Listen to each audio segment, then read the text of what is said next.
ಸಿಂಧು ನದಿ ನಮ್ಮ ಭಾರತ ದೇಶದಿಂದ ಪಾಕಿಸ್ತಾನಕ್ಕೆ ಏನು ಹರಿದೋಗುತ್ತೆ, ಆ ನದಿ ಮೂಲದಿಂದ ಸಾಕಷ್ಟು ಜನ ಪಾಕಿಸ್ತಾನದವರು ಇವತ್ತು, ಪಾಕಿಸ್ತಾನದ ರೈತರು ಇವತ್ತು ಜೀವನ ಸಾಗಿಸ್ತಾ ಇದ್ದಾರೆ. 80% ಆ ನದಿ ಮೂಲದಿಂದ ಇವತ್ತು ಅವರೆಲ್ಲ ಜೀವನ ಮಾಡ್ತಾ ಇದ್ದಾರೆ.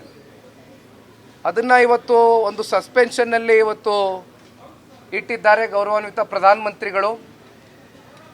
ಜೊತೆಯಲ್ಲಿ ಇವತ್ತು ಸಾರ್ಕ್ನ ವೀಸಾಯನ್ನು ಹೊಂದಿರತಕ್ಕಂಥ ಸಾಕಷ್ಟು ಜನ ಭಾರತೀಯರು ಇವತ್ತು ಪಾಕಿಸ್ತಾನದಲ್ಲಿ ಏನಿದ್ದಾರೆ ಅವ್ರನ್ನ ಈ ಕೂಡಲೇ ಭಾರತಕ್ಕೆ ಬರ್ತಕ್ಕಂಥದ್ದಕ್ಕೆ ಈಗಾಗಲೇ ಪ್ರಧಾನಮಂತ್ರಿಗಳು ಕರೆಯನ್ನು ಕೊಟ್ಟಿದ್ದಾರೆ. ಜೊತೆಯಲ್ಲಿ ಯಾರ್ಯಾರು ಕಾಶ್ಮೀರದಲ್ಲಿ ಜಮ್ಮುನಲ್ಲಿ ಇರ್ತಕ್ಕಂಥ ಪಾಕಿಸ್ತಾನರನ್ನು ಕೂಡ ಇವತ್ತು ಇಲ್ಲಿಂದ ದಯಮಾಡಿ ತಾವು ಬಿಟ್ಟು ಹೋಗಿ ಅಂತಕ್ಕಂಥ ಮನವಿಯನ್ನು ಕೂಡ ಮಾಡಿದ್ದಾರೆ.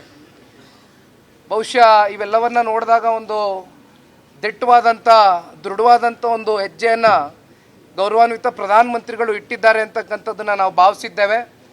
ಆದರೆ ಒಬ್ಬ ಭಾರತೀಯನಾಗಿ ಭಾಳ ಸ್ಪಷ್ಟವಾಗಿ ಹೇಳ್ತೇವೆ, ಇವತ್ತು ನಾವು ಶ್ರದ್ಧಾಂಜಲಿಯನ್ನು ಆಚರಣೆ ಮಾಡ್ತಾ ಇದ್ದೇವೆ ಸತ್ಯ, ಆದರೆ ಇದೇ ರೀತಿ ಭಾರತ ದೇಶ ಕೈ ಕಟ್ಕೊಂಡು ಕೂರ್ತಕ್ಕಂಥ ಅಸಮರ್ಥರು ನಾವಲ್ಲ ಅಂತಕ್ಕಂಥದ್ದು ಭಾಳ ಸ್ಪಷ್ಟವಾಗಿ ಹೇಳ್ತೇವೆ.